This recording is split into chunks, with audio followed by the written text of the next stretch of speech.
नमस्कार, मैं हूं रजनी चौबे और आप देख रहे हैं न्यूज 18 का डिजिटल प्लेटफॉर्म। यमन में एक शख्स की हत्या के मामले में मौत की सजा पाई केरल की नर्स निमिषा प्रिया के लिए उम्मीद की नई किरण दिखने लगी है। निमिषा को 16 जुलाई को ही मौत की सजा दी जाने वाली थी, हालांकि आखिरी वक्त में इसे टाल दिया गया।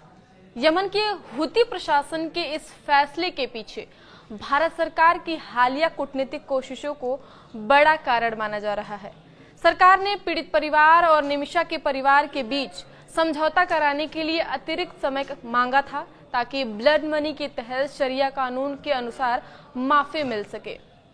भारत सरकार की तरफ से शुरुआत से ही इस मामले में सभी तरह के मदद दिए जा रहे हैं, लेकिन यमन की कूटनीतिक स्थिति को देखते हुए यह एक बेहद संवेदनशील मामला बना हुआ है। सूत्रों के अनुसार भारतीय अधिकारी लगातार यमन के जेल प्रशासन और अभियोजन विभाग से संपर्क में बने हुए थे। इन्हीं कोशिशों का नतीजा है कि उसकी सजा मौत को अस्थायी रूप से टाल दिया गया है। निमिषा प्रिया के मामले को लेकर सुप्रीम कोर्ट में भी आवाज उठी थी। निमिषा प्रिया को बचाने का मामला सुप्रीम कोर्ट में भी लोगों ने उठाया था। सोमवार को इस मामले की सुनवाई के दौरान भारत सरकार ने सुप्रीम कोर्ट को बताया था कि वह इस मामले में हर संभव कदम उठा रहा है। अटॉर्नी जनरल आर वेंकटर मणि ने अदालत में कहा था, यमन एक कूटनीतिक रूप से मान्यता प्राप्त देश नहीं है। हम उस सीमा तक जा चुके हैं जितना भारत सरकार कर सकती है।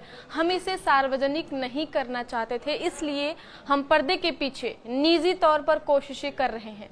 समाजसेवी सैमुअल जेरोम भास्करन यमन में बातचीत की प्रक्रिया में मुख्य भूमिका निभा रहे हैं। उन्होंने यमन सरकार, प्रधानमंत्री नरेंद्र मोदी, गृह मंत्री अमित शाह और विदेश मंत्रालय को धन्यवाद दिया है।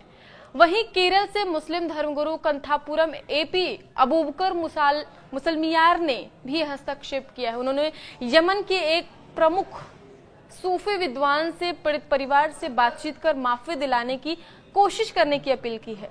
भारत की एक बेटी जो केरल की रहने वाली है, उसे यमन में फांसी देने या दूसरे देश में उसे सजाए मौत की सजा क्यों सुनाया जा रहा है? क्या है पूरा मामला, हम आप दर्शकों को बताएंगे।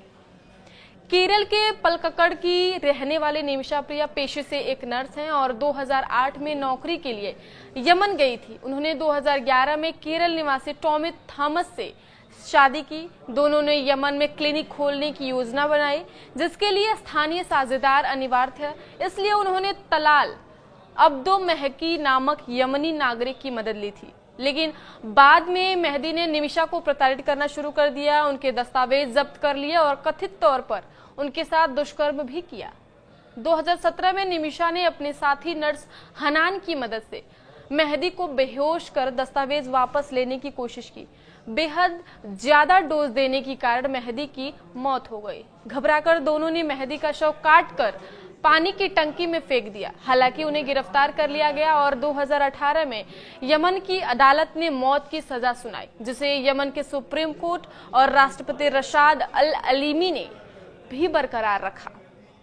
निमिषा की मां प्रेमा कुमारी पिछले साल से यमन में डटी हुई हैं। उन्होंने कहा, मैंने पिछले महीने जेल में अपनी बेटी से मुलाकात की। वह बहुत कुछ सह रही है, लेकिन कुछ नहीं कहती। ये देखने वाली बात होगी कि क्या निमिषा प्रिया को फांसी नहीं मिलेगी, जो अस्थायी रूप से रोक दिया गया है। वो सजा आगे आने वाले समय में भारत सरकार स्थायी रूप से हटा पाएगा।